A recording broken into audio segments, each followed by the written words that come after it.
Voilà, on se retrouve sur la chaîne pour une nouvelle vidéo. Je suis en présence de l'adjudant Reynald. Je vais te laisser te présenter. Bonjour, moi je suis l'adjudant Reynald, infirmier au 1er régiment de tirailleurs au sein de la 53e antenne médicale du 4e CMA de Metz. Alors justement, première question déjà, s'il y a des gens qui regardent cette vidéo et qui se disent bah tiens moi j'aimerais bien peut-être devenir infirmier militaire, comment est-ce qu'on fait pour devenir infirmier militaire?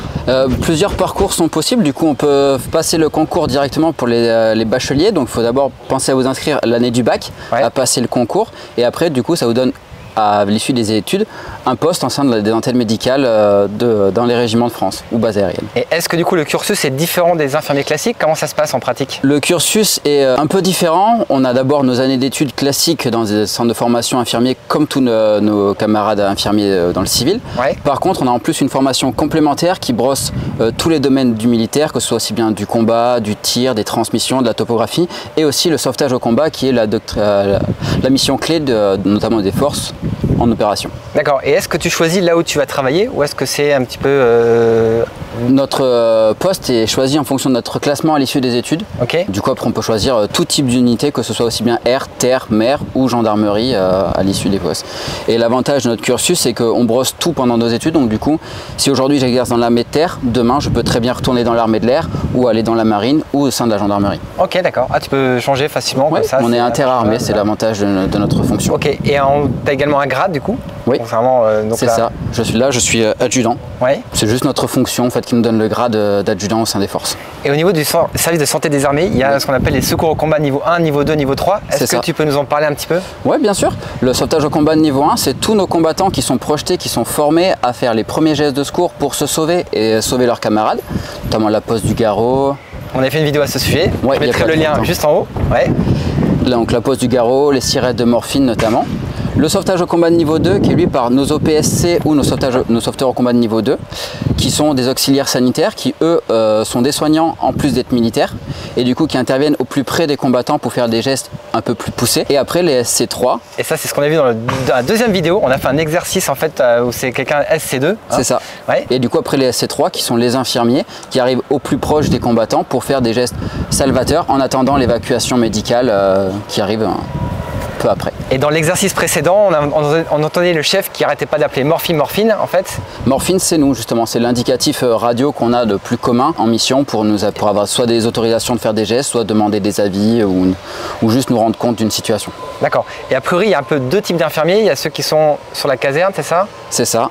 Donc vous avez les infirmiers que vous avez du coup en antenne médicale et ceux que vous avez en hôpital militaire qui sont nos 8 hôpitaux répartis un peu partout en France et qui prennent en charge nos militaires et la population civile. D'accord. Et est-ce que du coup il y a une possibilité de partir régulièrement en OPEX ou comment ça se passe? Oui, en fonction des théâtres de mission qui sont ouverts, on peut très bien être amené à être projeté de façon plus ou moins régulière en fonction de nos disponibilités et des liens avec le service pour pouvoir ne pas pénaliser l'activité en métropole. Ok. Et puis l'activité au quotidien là ici à la caserne, comment ça se passe? L'activité au quotidien, en fait, on va s'occuper de la préparation médicale des militaires, aussi bien sur un plan physique que psychologique. On va aussi s'occuper de toute la médecine d'aptitude en lien avec nos médecins sur les antennes et la médecine classique courante, médecine générale de ville aussi bien la gestion des urgences en métropole, donc sur nos emprises, que ce soit les régiments, les bases ou les terrains d'exercice. Et également tout ce qui est formation. Et tout ce qui est formation également.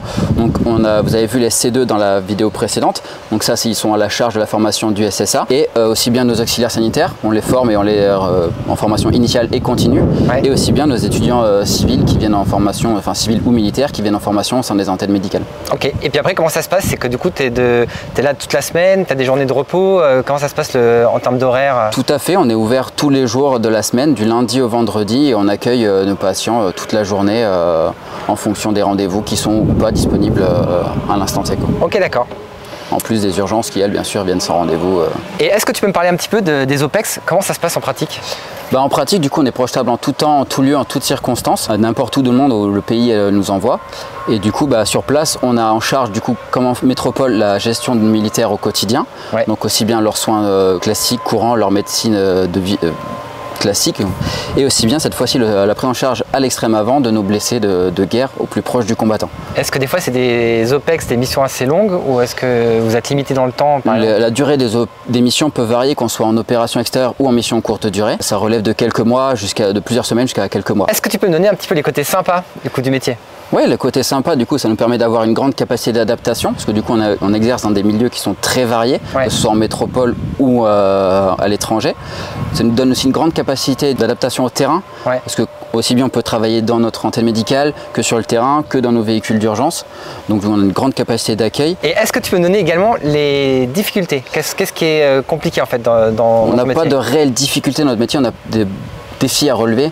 Un des plus grands défis qu'on a à relever, du coup, c'est allier notre projection professionnelle opérationnelle à notre vie personnelle à côté. Sachant qu'on le sait quand on s'engage, ça fait partie de notre métier, on sait qu'on va être amené à être projeté. Donc, du coup, nous, on l'accepte, on le vit avec sans aucune arrière-pensée, on y va dès qu'on nous demande d'y aller. Je pense qu'il y a de la passion aussi. Il y a tout à fait de la passion, une grande passion.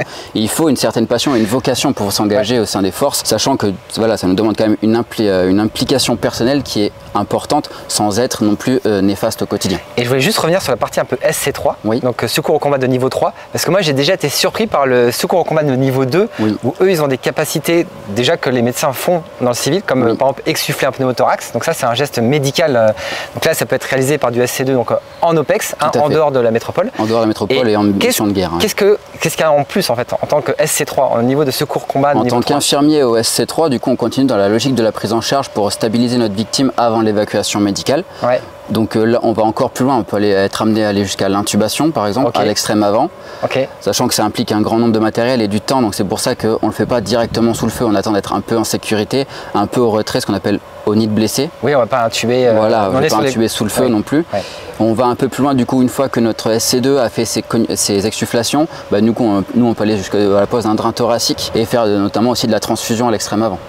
Oui, parce qu'en métropole, c'est soit les médecins urgentistes réanimateurs, la plupart du temps anesthésistes qui vont intuber, soit les infirmiers anesthésistes. Mais en fait, là, tu as quasiment les mêmes compétences que moi au final. Pas jusque-là. Non, mais en termes de gestes techniques, en gestes techniques, oui, l'armée nous offre cette possibilité de faire en mission extérieure une grande quantité de gestes pour sauver nos camarades. Ce qui permet, exactement. Et est-ce que du coup, parce que la courbe d'apprentissage est assez importante, j'imagine qu'il y a des formations régulières pour maintenir les acquis, pour maintenir les compétences? On a une formation initiale déjà pendant l'école. Pendant l'école, on est déjà préparé à ça. À l'issue, on a une formation qui nous est propre, qui dure une semaine, une grosse semaine, juste sur l'aspect gestes techniques. Et après, de façon très régulière, on fait de la simulation entre nous pour ne pas perdre les acquis. Et tous les 3 ans, on est soumis à recyclage obligatoire pour repasser encore une fois une semaine pour revalider tout l'ensemble de nos protocoles et gestes qu'on peut être amené à faire en mission. Et je me demandais également, est-ce que toi, en tant que militaire, du coup, tu es soumis un petit peu au régime classique des militaires, c'est-à-dire faire des pompes, d'exercices? Exactement, je suis militaire avant d'être infirmier, donc toute la domaine du militaire m'incombe aussi, donc aussi bien que l'entraînement physique, l'entraînement au tir, l'entraînement aux transmissions, tout ça nous incombe comme n'importe quel militaire. Oui, c'est vrai que tu es armé en fait. Je suis armé à même titre qu'un combattant.